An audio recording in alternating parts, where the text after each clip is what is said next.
another Screenfish One-on-One. I'm thrilled today to be speaking with director Sean Cisterna. I'm the director of The Long Rider. Welcome, Sean. Thank you very much for having me again. Yeah, it's been I think a couple of years since we last spoke after From the Vine, and yeah, I always remembered you as a passionate and intelligent interviewer. So thank you for taking the time. Well, a lot's changed then, my friend. No, no, no. I appreciate that. Thank you, and I love that film, and Long Rider is absolutely wonderful as well. Now, as we were chatting before, you said you've known Felipe for a long time. I was wondering, how did you come into his story? Yeah, Felipe and I met in I'm going to say 2005 or so. We both went to the same high school in Caledon, East Ontario, so a bit of a rural community. And I went back to be a guest speaker after I graduated from film school. And little Felipe was a high schooler at the time.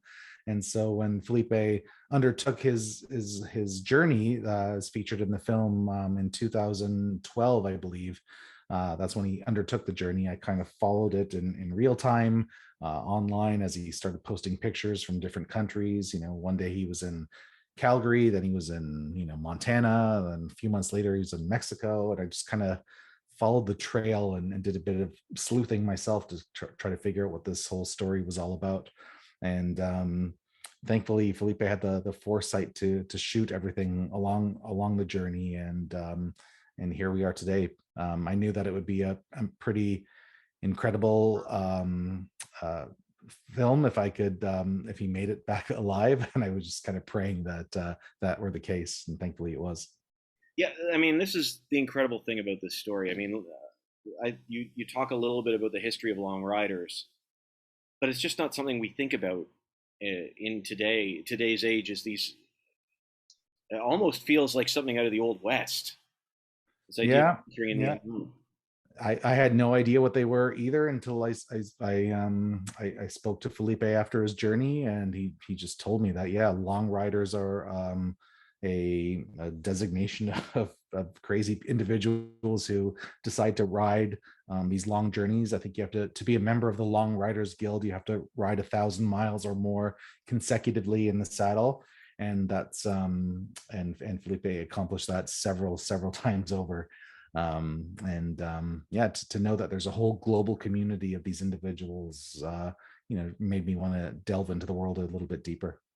It really is amazing. In some ways, it reminded me of forgive me, but it's that pathway, that long. There's a long stretch where people walk, and they say they sort of find themselves, and this is sort of what I feel about this film, seeing him on his journey. Yeah, I don't think it was meant as a spiritual quest in any means. It was definitely a story about a kid's determination to get back home to his family after and crossing these 12 international borders. But I think when you're on a journey such as this, you can't help but there's a spiritual component for sure. And I think the film explores that in detail as Felipe undergoes his quest. Yeah, absolutely. I wanted to ask you, just structurally, there's something really interesting about the film. I thought you open not with the ending of the film, but the ending of his journey, which is a very interesting way to start the film as we see him arriving. So what was it about that? Why did you choose to begin there? I think it was probably the most powerful clip that I saw in all my research in sifting through this 500 hours of footage that Felipe gave me to work through the film. And you know, maybe I didn't watch the entirety of the footage in order. There were multiple cards, and I just randomly clicked on that one file, and I thought, oh my god, like what does a person have to go to experience this emotion on camera? And that just kind of sucked me in to kind of watch everything, and kind of piece the story around that one particular moment. Like, what are the ups and downs and tragic incidents that have to occur for him to be so appreciative of the fact that he's bearing his soul on camera in a very kind of real way, right? Yeah, absolutely. What is it about, and what is it about Felipe? And I know that one point he describes himself as having an innate desire to wander. Yeah. Uh, I was just wondering, what is it about him that struck you and surprised you the most? I don't know. I mean, he's just a kid that loves to connect with the natural world, and maybe it's an instinctual calling in him. He was also heavily influenced by this book he read as a kid called Shipley's Ride. I was just reading a portion of it today because I have the book on my desk. So yeah, it's this book that his father read him as a child, and it tells the story of Aime Tschiffeley, who in the 1920s rode a horse from Argentina to New York. And Felipe grew up with this myth, this legend, even though Shipley's a real individual, but something that happened in 1925 doesn't really happen in the modern era, unless you are fearless enough to take the plunge and put away all your fears and undergo this adventure. He's just a Yeah. special individual. I don't think I couldn't do it. I couldn't ride from here for a 10-minute sort of thing, but Felipe did it for multiple years, and it's just something unsurmountable. Like, honestly, just even riding from where I am in Newmarket down to Toronto seems like an amazing achievement. To think you're going through Yeah. multiple countries is unbelievable. Um, I have to ask you about horses because this film also absolute love letter to horses, which I didn't expect. They very much are almost a character in the film. They have a personality. What is the power of horses to you? I think I was lucky enough to spend some time with them over the weekend. We went to Los Angeles to premiere our film, and there's a group called the Compton Cowboys that invited us to their ranch in Compton. So yeah, I just spent the day with this wonderful horse and locking eyes with it, and yeah, it's just seeing the size of the creature and the soulfulness in the eyes and their just gentle, calm presence. I think they've infatuated the human race for many years, and that's what makes them special. There are indeed characters in the film. Frenchie, Bruiser, and Dude are there every step of the way with Felipe as they travel from Canada and into Brazil, and they definitely go through their own challenges and ups and downs. And I think the beautiful thing is that Felipe is so considers them like his family. He calls them his kids several times, and it really helps the audience root for them as well. Anyone with a pet can kind of find something in his bond with his horses. Well, I think at one point, I don't know whether it's him or not, but he's quoting somebody. The dog may be man's best friend, but the horse helped write history, which I never thought of it that way before. But I guess that's absolutely true. Likewise, yeah, yeah. Horses carried us to war. I mean, they were by our side as wars were being fought. They helped plow fields and explored new fertile lands to bring vegetation and help crops grow. So the horse has been an active part of human history for centuries. Yeah, it's funny. It's one of those things that if you're not familiar with, you almost take for granted because I don't have a lot of experience with horses, and after this film, kind of want a little more experience with Yeah. horses. Um, One of the things I thought was so interesting about this film, watching him out there by himself, and we've seen films, fictional and otherwise, about people on their own, and the toll that it can take, and the resiliency it takes. But I was wondering, he also says at one point that life is meant to be shared.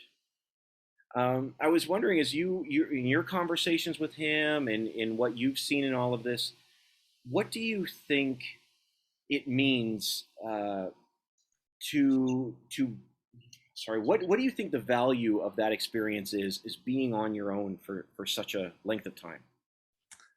I think it helps put things in perspective. You truly have time to live with your thoughts and connect to whatever spiritual being might be guiding your journey through life. I mean, yeah, Felipe's story has even in biblical allegories, with